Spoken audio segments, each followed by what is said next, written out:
하나님의 말씀을 합독해 올리도록 하겠습니다. 우리에게 주신 하나님의 말씀은 마태복음 28장 16절부터 마지막 절까지 말씀을 합독해 올립니다.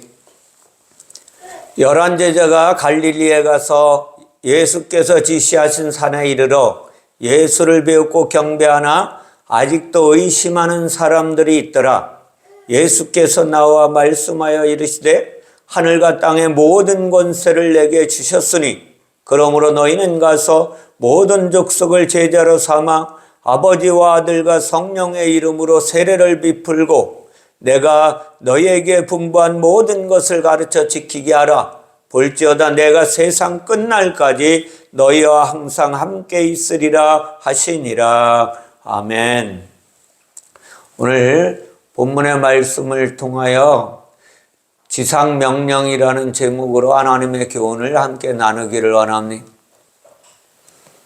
오늘 말씀 서두에 보면 제자들이 갈릴리의 한 산에 이르렀다고 말씀하고 있습니다. 근데 오늘 어느 산인지는 나와 있지 않아요. 근데 산이라고 하니까 우리가 일반적으로 태백산이나 백두산이나 이런 산을 기억하기 쉬운데 성경에서 말하는 산은 그 의미가 세상의 산과 다르다는 것을 아셔요.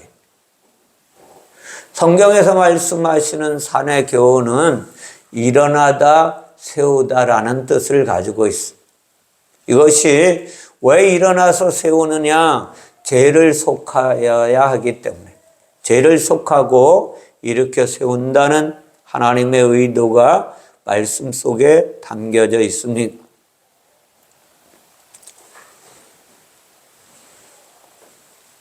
이스라엘 백성들을 애굽 땅에서 출애굽시키고 이제 하나님이 어디에서 강림하셨느냐 하면 산에서, 시내 산에 강림하신다고 말씀하셔요. 출애굽기 19장 11절에 보면 모세에게 말씀하셔 준비하게 하여 셋째 날을 기다리게 하라. 이는 셋째 날에 나 여호와가 이 백성의 목전에서 시내산에 강림할 것이라 라고 말씀하십니다. 산은 하나님이 함께 하시는 곳을 가르쳐 주고 있는 거예요. 그리고 이것을 역대하 3장 1절에 보면 이제 솔로몬이 예루살렘 모리아 산에 여호와의 전을 건축하기를 시작한다라고 말씀하고 모리아 산이에요. 거기는 또 그곳은 전에 여호와께서 그의 아버지 다윗에게 나타나신 곳이요 여부수 사람 오르난의 타작마당에 다윗이 정한 곳이라 라고 말씀하십니다. 근데 신약에 와서도 예수님은 늘 중요한 말씀을 하실 때마다 산에 오르셨어요. 마태복음 5장 1절에도 보면 예수께서 무리를 보시고 산에 올라가 앉으시니 제자들이 나온지라. 산에는 누구만 나왔어요? 제자들만 오는 거예요. 성경에서 우리에게 교훈하시고자 하는 산의 교훈은 타락한 인간을, 무너진 성전을 이제 세우시기 위한 장소이며 그것은 영적인 장소라는 것을 가르쳐주고 있습니다. 모리아산, 예루살렘에 있는 모리아산에 솔로몬을 통하여 성전을 건축하게 하신 것은 다시 말씀드리면 그것은 모형이에요. 하나님 우리를 향하여 너희가 하나님의 성전인 것을 기억하지 못하느냐라고 성령 심려를 주시고 나서 말씀하셨으니 그러므로 하나님이 오늘 갈릴리의 한 산에서 제자들을 만나신 이유가 분명합니다. 그들을 일으켜 세우기 위해서 영적으로 일으켜 세워서 거룩한 하나님의 성전으로 만드시기 위한 하나님의 계획이었다는 거예요. 오늘 저 여러분은 예배당에서 하나님을 예배하고 있습니다. 저 여러분이 오늘 영적인 공간에 있다는 사실을 기억하셔야 돼요. 오늘 내가 있는 곳이 영적인 공간이며 성령으로 오셔서 나와 함께 하시는 하나님을 만나는 장소라는 것을 기억하셔야만 합니다. 이것을 의심하시면 오늘 우리의 예배는 헛되고 헛된 거예요. 하나님과 관계가 없는 삶을 살아가게 되는 것입니다. 오늘 갈릴리 한 산에서 만났다고 말씀하신 갈릴리는 호수입니다. 성경을 보면은 갈릴리를 자꾸만 무엇이라 바다라고 지명해 두고 있습니다. 지구를 만드신 분이 호수와 바다를 분별하지 못하실 리는 없을 것입니다. 그런데도 호수를 바다라고 하는 데는 이유가 있는 것입니다. 하나님은 물의 종류를 성경을 통해서 말씀하고 계십니다. 이 물의 종류를 땅의 물을 이야기하는 것, 우리가 먹는 물을 이야기하는 것이 아니라 의미를 하나님께서 가르쳐 주고 싶으신 거예요. 그러므로 갈릴리 바다라고 말씀한 이 땅의 물은, 바다는 짠물이고 아랫물입니다. 창세기 1장에 보면 하나님께서 말씀하고 계십니다. 창세기 1장에 보면 모든 물이 어디 바다로 올라간다라고 말씀하십니다. 그러므로 갈릴리는 무엇입니까? 순환을 하는 거예요. 순환. 다시 말하면 갈릴리를 통해서 하나님이 구원 사역이 순환되어지고 있다라는 것을 가르쳐주고 있는 거예요.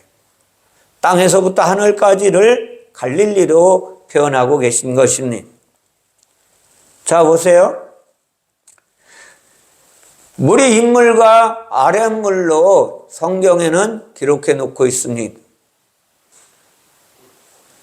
아랫물은 바다가 되었어요. 그리고 바닷물을 윗물이 덮어서 윗물이 다 되게 만드는 것이 무엇이냐? 창세기에 보면 홍수를 가리키는 거예요.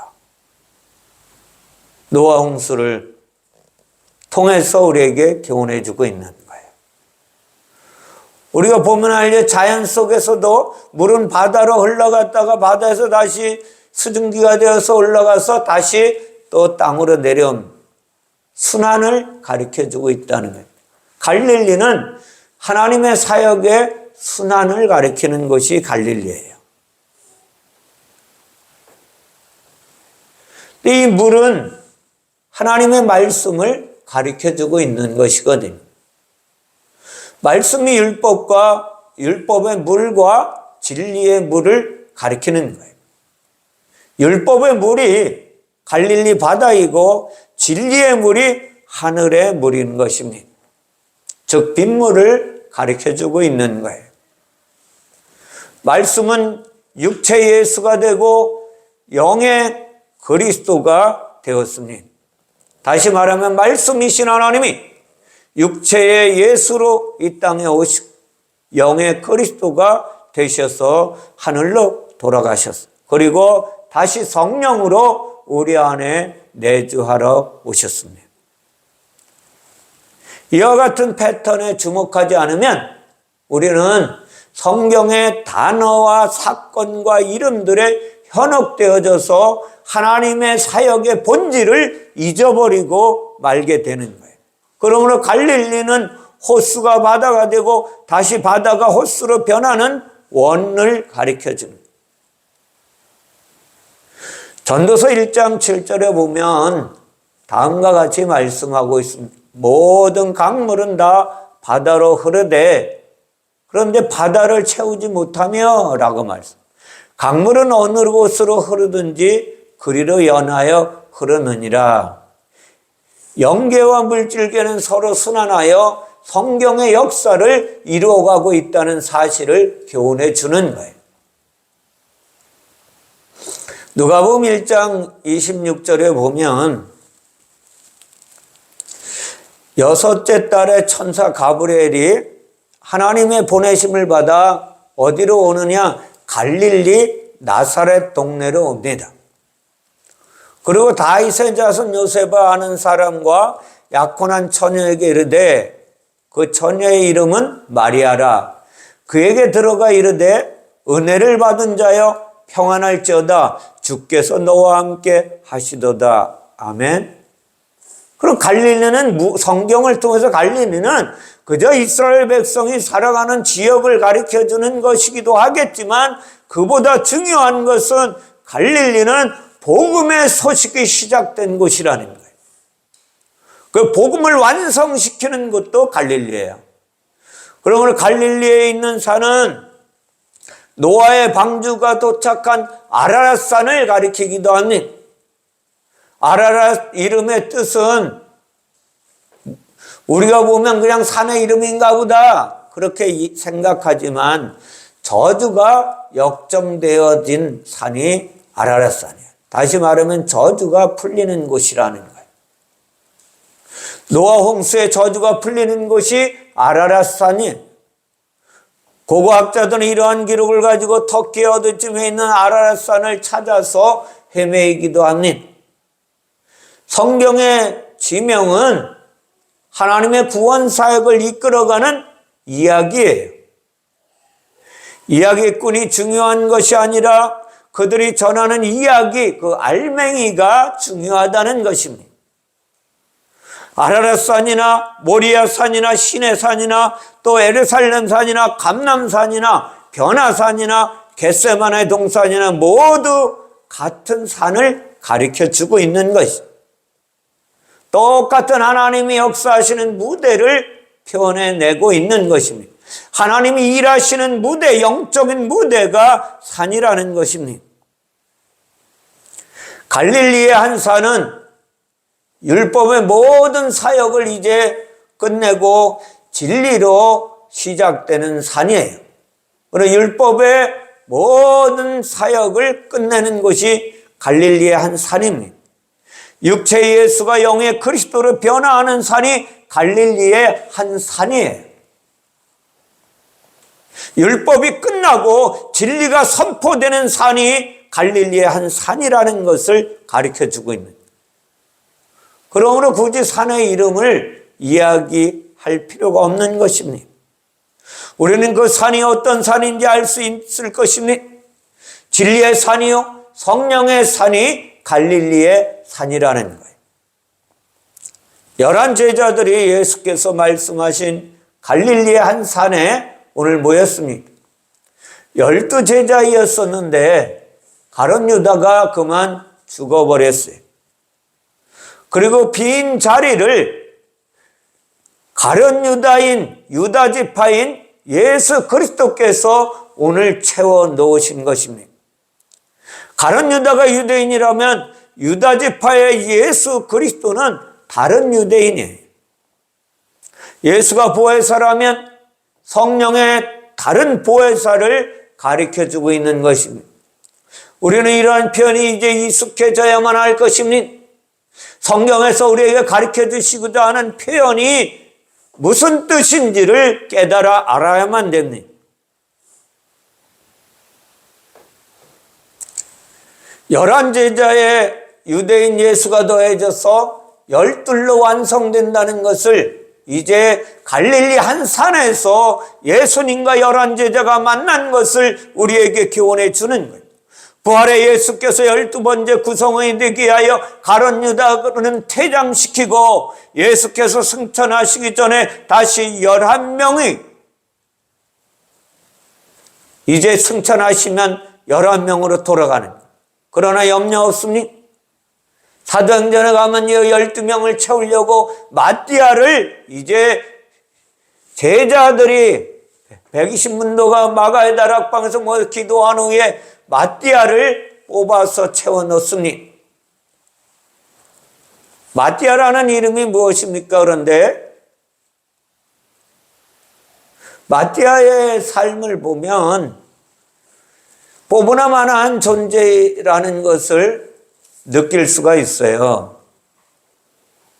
마띠아의 행적은 성경에 기록되어 있지 않기 때문에 그렇습니다. 그러나 마띠아는 성령과의 연결고리라는 것을 잘 아셔야만 돼요. 마띠아는 선물인데 선물이라는 뜻을 그 이름 안에 담겨져 있어요. 마띠아를 대신하여 12번째 이제 완성의 사역을 하고 있는 분이 누구냐? 성령이에요. 새로운 선물로 우리에게 오시는 성령이 오셔서 이제 11 제자와 함께 하나님의 일을 감당해 내시는 거죠. 하나가 되시는 거예요.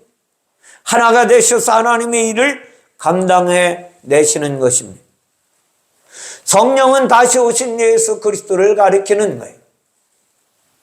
승천으로 빈자리를 마띠아가 채우고 있다가 성령 강림의 때에 마띠아는 슬쩍 퇴장해버리고 그 자리를 성령에게 내어주는 것입니다.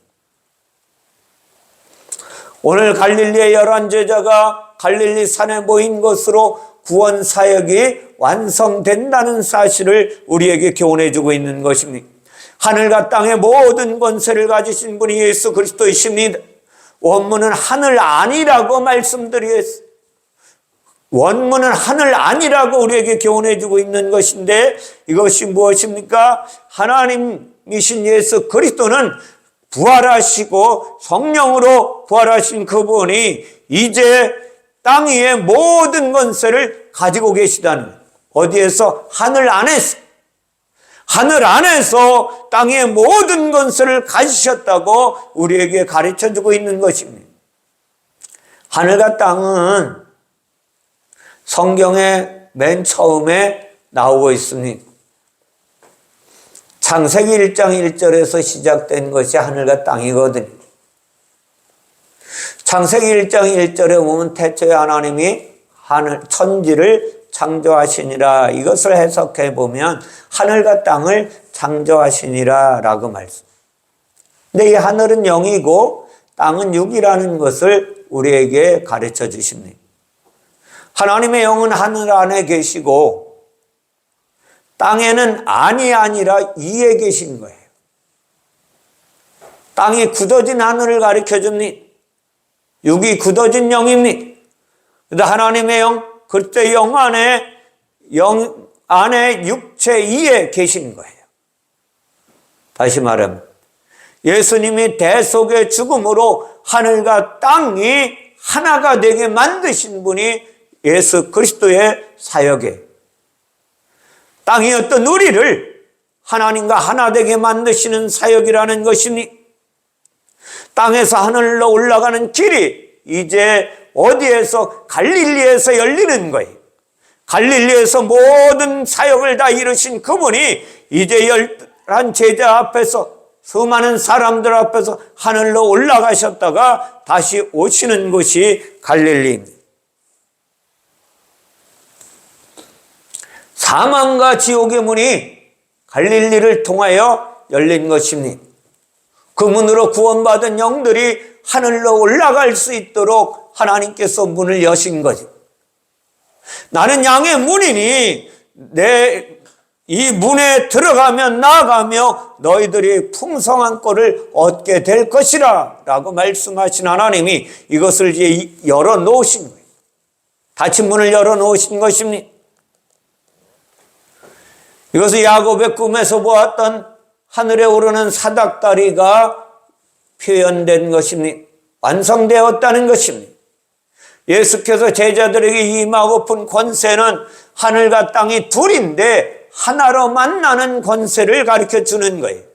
하나님의 능력으로 오셔서 하늘과 땅을 하나로 만드시는 것입니다.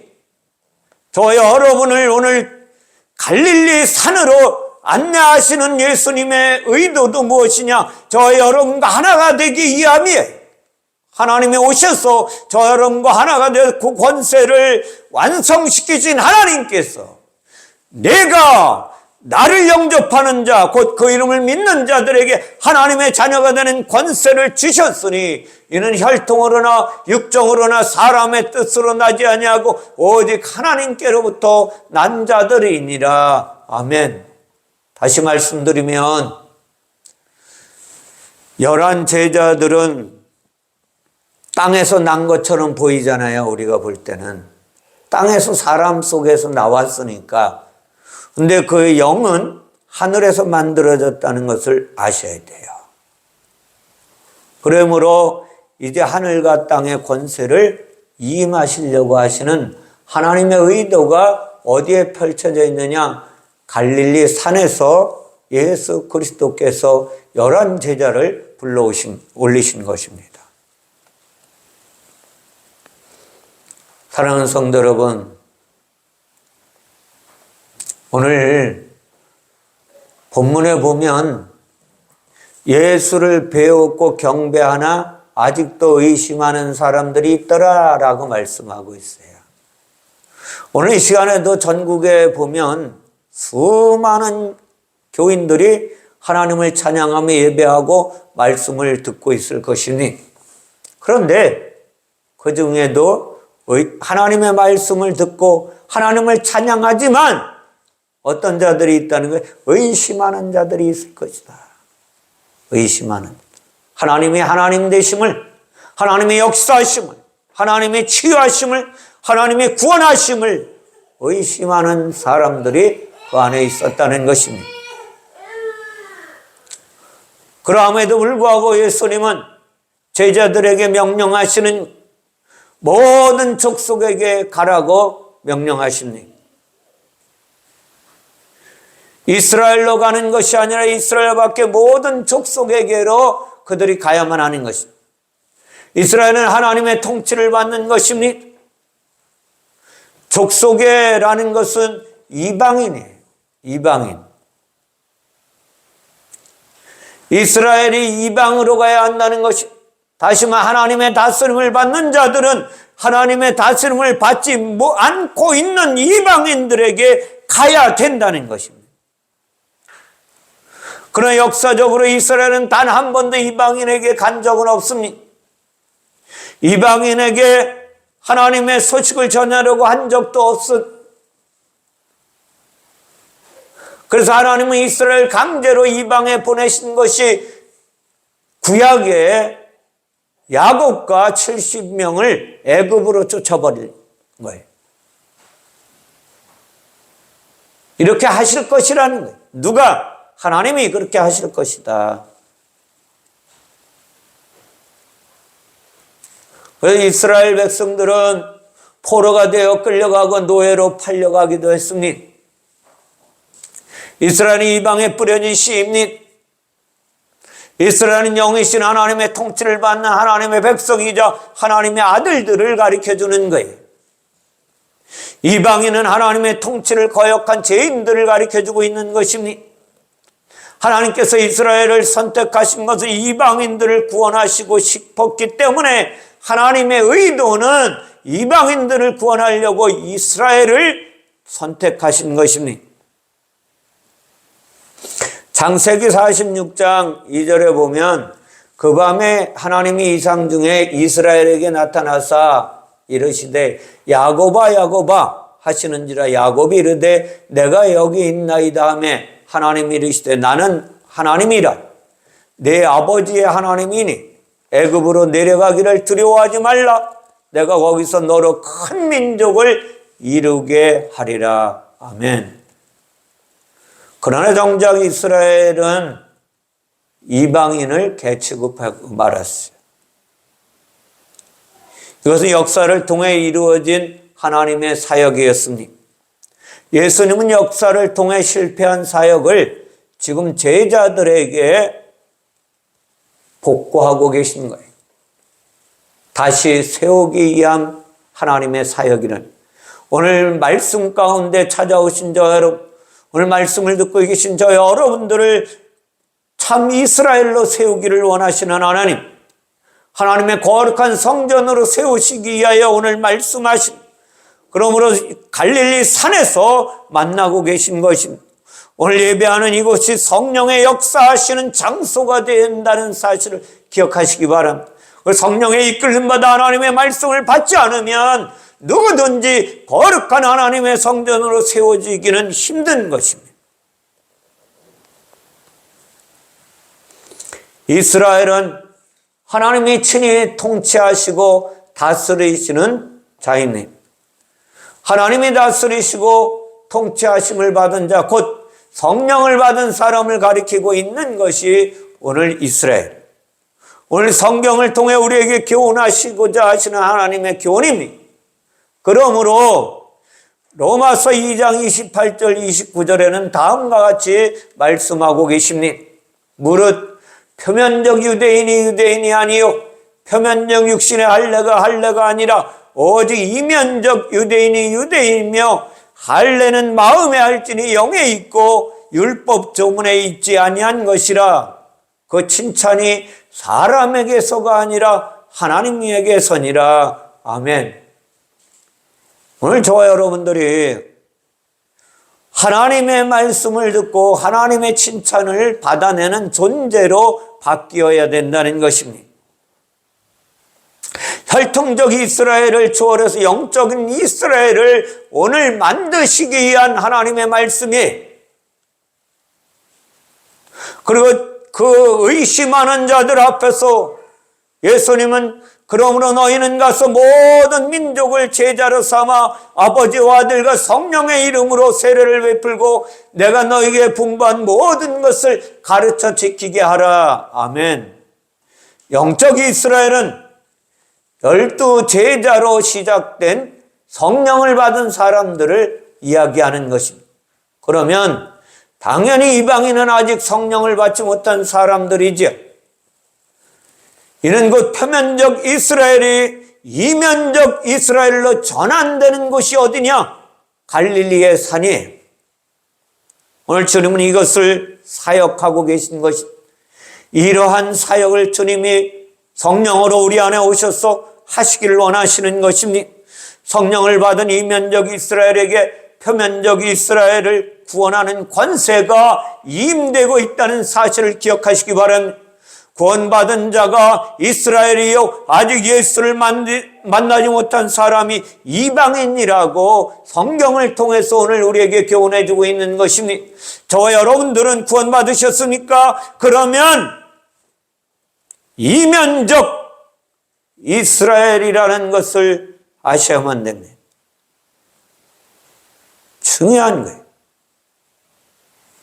그리고 표면적 이스라엘, 아직도 하나님을 모르는 자들의 우리에게 임하시려고 오늘 주님이 말씀하고 계신 거예요. 하나님, 나를 구원하신 하나님, 제가 어떻게 하면 그리스도인답게 살아갈 수 있을까요? 라는 생각을 가지고 하나님의 말씀을 받으셔야 돼요.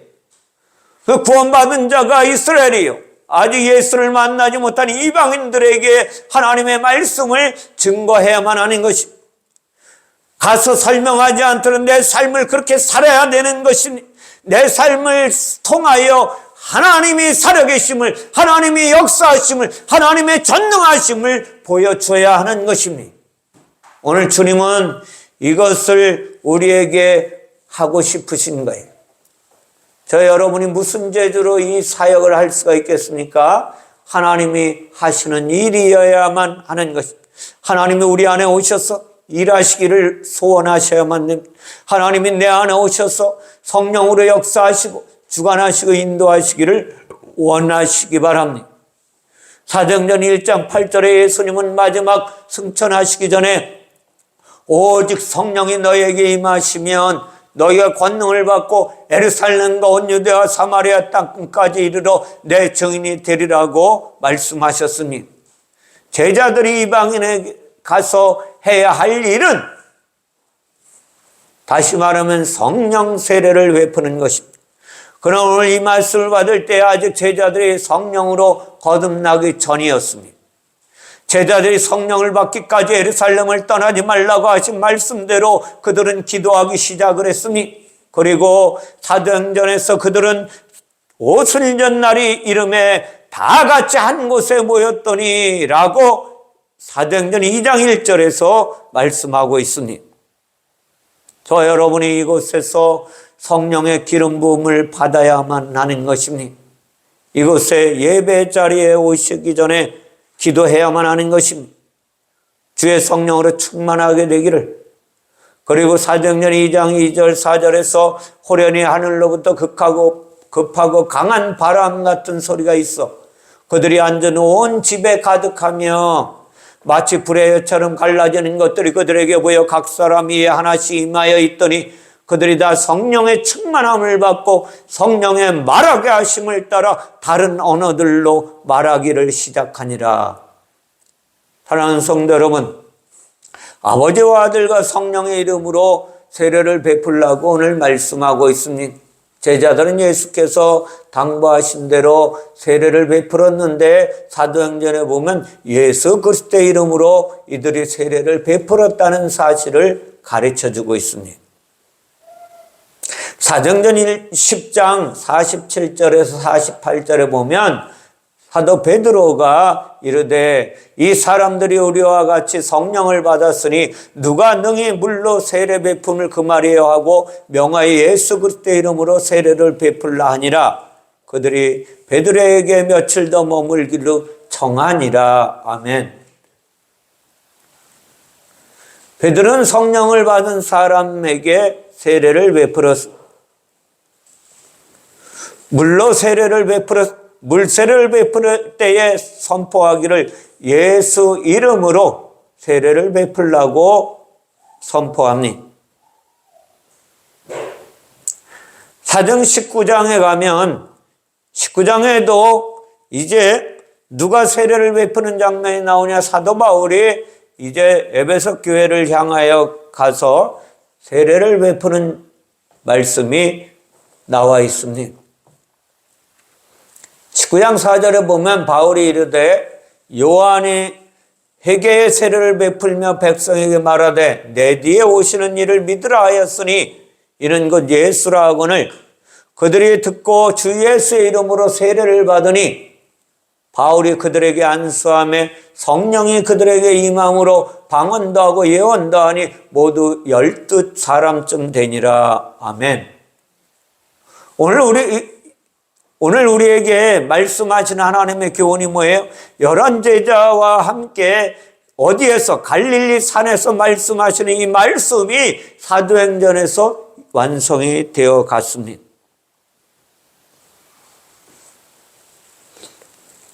사도행전 1장 5절에 보면 요한은 물로 세례를 베풀었으나 너희는 몇 날이 못되어 성령으로 세례를 받으리라 하셨느니라. 아멘. 성경이 원하는 바는 물세례가 아니라 성령 세례를 가르쳐주고 있는 거예요.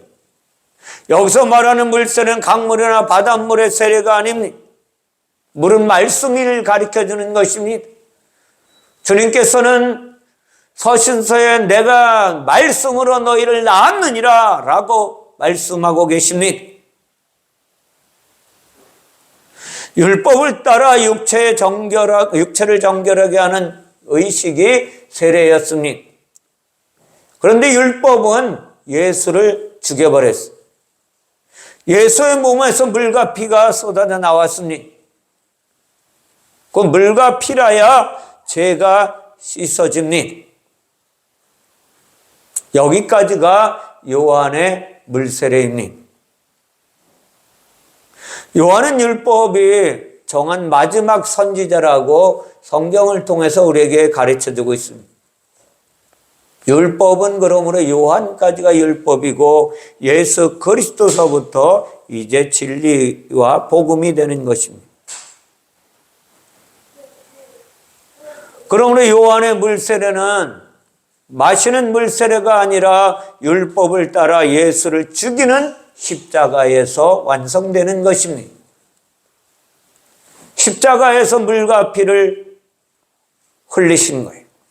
요한의 물세는 율법이고 성령 세례가 진리라는 것을 우리에게 가르쳐주고 있어요. 예수 이름으로 성령이 우리 가운데 임하셨습니다. 예수께서 제자들에게 임하신 세례는 성령 안으로 들어오게 하는 세례입니다. 땅 위에서 하늘 안으로 들어가는 세례입니다. 땅에서 하늘로 들어가는 세례라는 거예요. 다시 말하면 지옥에서 천국으로 들어가는 세례가 성령 세례를 가르쳐 주는 거예요. 사랑하는 성도 여러분, 우리가 고민하고 하나님의 의도를 바르게 알아야 할 필요성은 정말로 성경을 통하여 우리에게 가르쳐주고 있습니다. 가장 유의해야 할 것은 예수 이름으로 성령을 받는 것이냐 아니냐가 중요하지, 물세례나 물침례가 중요한 것이 아니라는 것을 성경을 통해서 우리에게 가르쳐주고 있습니다. 세례에 대하여 재료나 방식으로 다투지 말아야 하는 것입니다. 성령 세례를 받는 것이냐 물 세례를 받을 것이냐, 우리는 성령 세례를 받아야 하는 것입니다. 예수의 이름으로 오시는 성령, 그 성령을 받는 세례이기를 소원하며 하나님의 말씀을 함께 나누기를 원합니다. 예수께서 제자들에게 분부한 모든 것을 가르쳐 지키게 하라고 말씀하셨습니다. 그런데 예수께서 분부한 것이 무엇인지를 구체적으로 나와 있지 않아요. 공생의 3년 반 동안 가르치신 것을 말씀하시는 것 같은데 구체적으로 요약해서 무엇인지 알 수가 없습니다. 분부하다는 말은 명령한 것을 말씀하십니다. 당부한 것이 아니라 명령한 것입니다. 분부하다의 엔텔로마이는 임하고 명령하는 뜻을 가르쳐 줍니다. 그런데 여기서 엔텔로마이가 어디에서 왔니? 텔러스라는 단어에서 왔거든요. 텔러스는 무엇이냐? 세금 지불하는 것을 가르쳐 주고 있어요. 구속사로 말하면 죄값을 지불하여 빚을 청산한 것입니다. 빚진 자의 빚을 청산해 주신 거예요. 그러므로 분부하다의 엔텔로마이는 예수께서 완성한 구원을 가르치는 거예요. 그러므로 분부한 모든 것을 가르쳐 지키게 하라 라는 것은 예수 그리스도께서 구원의 완성을 이루신 것을 전하라는 것입니다.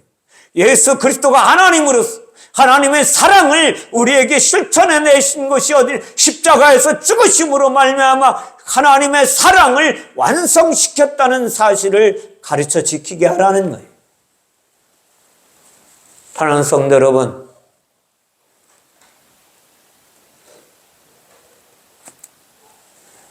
요한복음에 보면 12장 50절에 보면 예수님께서 제자들 앞에서 다음과 같이 나는 그의 명령이 영생인 줄 아노라. 그러므로 내가 이르는 것은 내 아버지께서 내게 말씀하신 그대로 이르는 것이라 라고 말씀. 이 구절에서 명령으로 번역한 단어가 엔톨레마이에 친척이에요. 엔톨렘.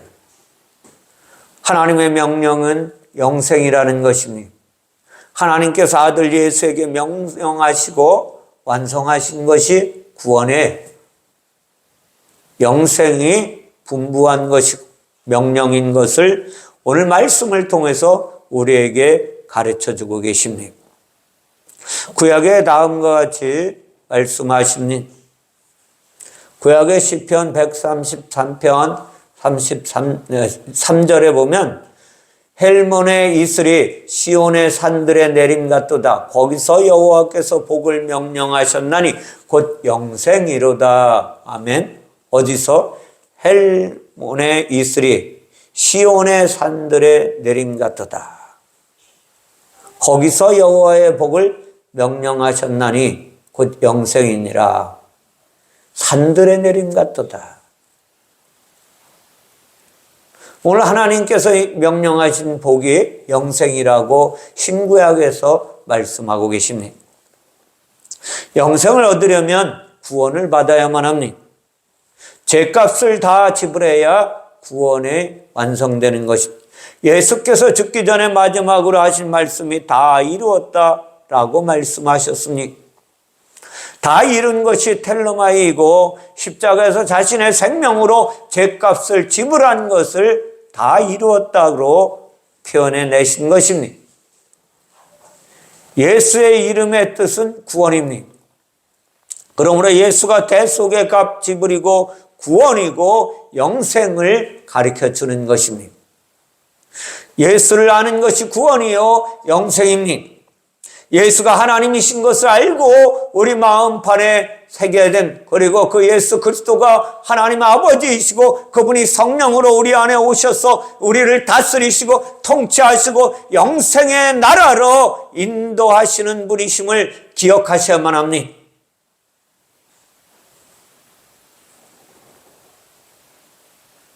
사도 바울이 고백한 것처럼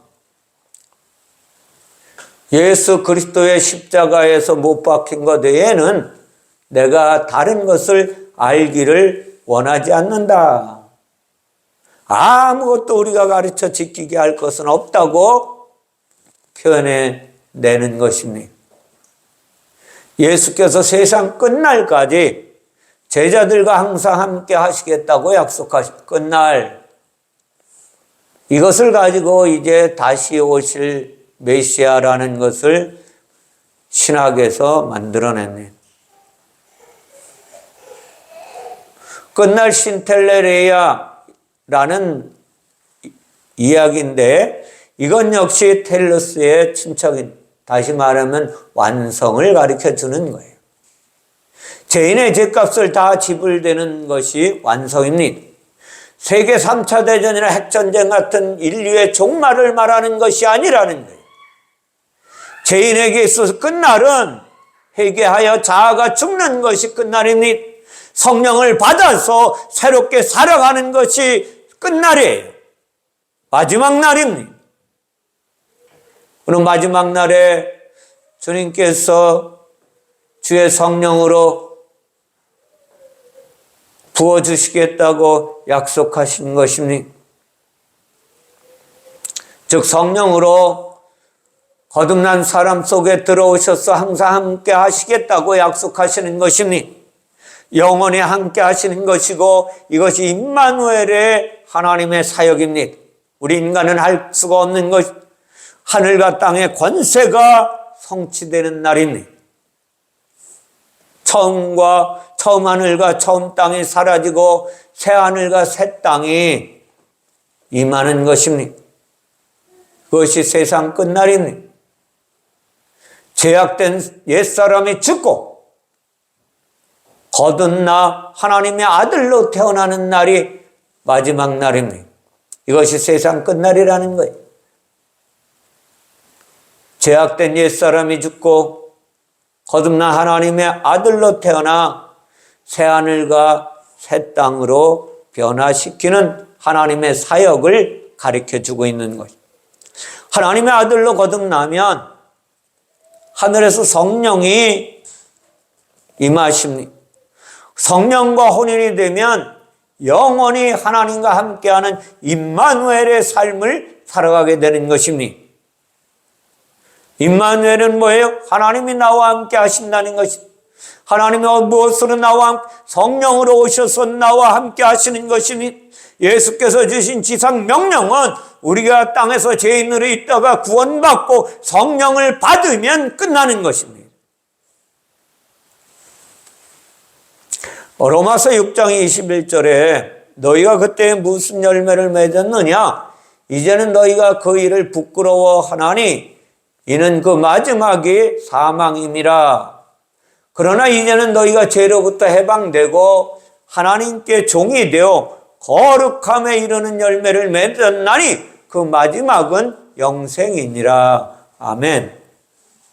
사랑하는 성도 여러분, 오늘 주님께서 지상명령을 우리에게 하시는 것은 너희에게 마지막 날이 왔다는 것이니 저 여러분 앞에 마지막 날이 왔다는 거예요. 성령으로 이끌림 받아야 한다는 것입니다. 성령으로 이끌림 받아 성령의 가르침을 받아서 내가 하나님의 놀라우신 능력으로 이 땅에서 살아가기를 소망하셔야만 돼요. 그리고 이것을 위하여 하나님의 나라와 일을 위해 기도하는 자가 되기를 원합니다. 그러면 놀라운 역사가 우리 안에 이루어질 것입니다.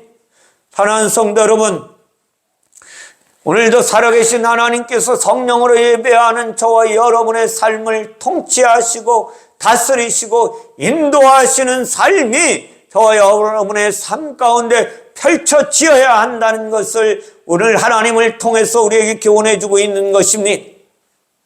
지난 몇 주간 동안 하나님께서 저의 사역을 통하여 역사하신 것을 말씀드리고 오늘 말씀을 마치기를 원합니다. 저 여러분도 잘 아시지만 요즘은 매주 주일날이면 오후에 예배 끝나고 우리 교회에 오셔서 성경 공부하고 기도하고 돌아가시는 한 성도의 이야기입니다. 그분은 교회 다닌 지 3개월밖에 되지 않았지만 지난주에도 말씀드렸지만 지난주에 머리가 너무 아파서 방언으로 기도했더니 놀라운 하나님의 치유의 역사를 맛보았는데 그 다음 주가 돼도 안 아프더라는 거예요. 그리고 그분은 지난주에 목사님께서 신방을 가고 싶다고 해서 오시라고 했대. 근데 자기를 전도한 권사님에게 전화가 온 거예요. 권사님, 우리 목사님이 신방을 오신다고 했는데 제 주머니에 돈이 1원도 없는데 헌금도 해야 되고 어떻게 해야 되는 건지 말씀해 보세요. 권사님이 너무 안타까워서 내가 10만 원을 지금 보낼 테니까 5만 원으로 헌금하고 5만 원 가지고 식사 대접을 하세요. 근데 이분이 목사님과 신방 대원들이 오신 자리에서 목사님, 제가 사실 이런 것을 경험을 했습니다. 경험한 이유는 15년 전에 만난 목사님이 계신데 그분을 찾아갔더니 하나님을 제대로 만나야 된다고 말씀하시면서 예수 그리스도가 하나님이시니 예수 그리스도가 하나님이심을 믿고 성령으로 거듭나야 된다고 말씀하셔서 3주 동안에 성경 공부하고 3주 만에 방언을 받고 기도했더니 놀라운 역사가 일어났습니다. 라고 그 자리에서 고백을 했더니 목사님이 너무 놀라시면서 세상에 교회에 3, 4년을 다녀도 성령 받기가 힘든데 야 어떻게 3개월밖에 안 됐는데 성령을 받으셨냐고. 와, 이것은 하나님의 역사하심 아니면 이루어질 수 없는 일이라 라고 말씀하시더라. 그 중에 한 분이 암 환자가 계시는데 그분이 그 임 선생님에게 나중에 부탁을 해더라. 주일날 오후에 내가 그 목사님을 찾아가서 말씀 듣고 공부하고 싶은데 나 좀 데리고 갈 수 있겠는지 알아봐 달라고. 어저께 그 권사님이 전화가 와서 목사님 이런 일이 있는데 어떻게 해야 할까요? 걱정이 되기는 합니다. 오셔서 기도받고 가시면 좋기는 하지만 그 교회 목사님이 나중에 불평하시지 않을까 걱정이 돼요. 오지 말라고 그것을 걱정돼서 오지 말라고 하자니 몸이 아파서 예수 만나고 싶어 하는 사람을 세상의 염려 때문에 오지 말라고 하는 것 같아서 마음이 너무 아팠습니다. 그 권사님에게 일단은 모시고 오세요. 주님을 만나면 그분이 어떻게 하시는지 기대해 봅시다. 우리는 주님을 중매자의 해주는 중매자의 역할을 할 수밖에 없잖아요. 예수 그리스도가 하나님이심을 가르쳐주고 그 예수 그리스도를 만나게 해주면 그분이 알아서 결정하시겠지요 라고 마쳤습니다. 사랑하는 성도 여러분, 저 여러분의 삶이 바뀌어야만 하는 것입니다. 오늘 주님이 지상명령을 하신 것은 저와 여러분이 예배 가운데 매일 와서 예수 그리스도를 만남으로 말미암아 예수 그리스도가 누구인지를 정확히 아시고 성령의 이끌림 받아 예수 그리스도의 명령을 이제 지켜 행하는 그리스도인으로 살아가시기를 소원합니다. 그리하여 자녀의 권세를 누리며 예수 그리스도의 이름으로 명령할 때 내 안에 더럽고 악한 귀신이 떠나가 불신앙의 영이 떠나가 오직 성령의 이끌림 받아 하나님의 자녀의 권세를 누리며 살아가는 그리스도인들이 되시기를 주님의 이름으로 축원을 드립니다. 기도하겠습니다. 사랑의 하나님 감사합니다. 주님의 놀라우신 능력으로 붙잡아 주시고 인도하셔서 오늘도 하나님의 말씀을 함께 나누게 하시니 감사드립니다. 지상명령이라는 하나님의 말씀을 함께 나누었으니 하나님 갈릴리 산에서 11제자를 만나시고 그들에게 말씀하시고 그들을 통하여 이루신 하나님의 사역을 이제 우리에게 임하시고 우리를 통하여 일하시기를 원하시는 하나님의 놀라우신 뜻이 오늘 우리 안에서 이루어지기를 원합니다. 먼저는 우리 안에 하나님의 성전이 온전히 세워지기를 소원하고 하나님의 성전이 세워져 하나님께서 우리 안에 오셔서 명령하신 명령대로 우리가 행하는 삶을 살아감으로 말미암아 복음의 도구로 쓰임받는 그리스도인들이 되어질 수 있도록 축복하여 주시기를 원하오며 거룩하신 예수님의 이름으로 축복하며 기도하옵나이다. 아멘.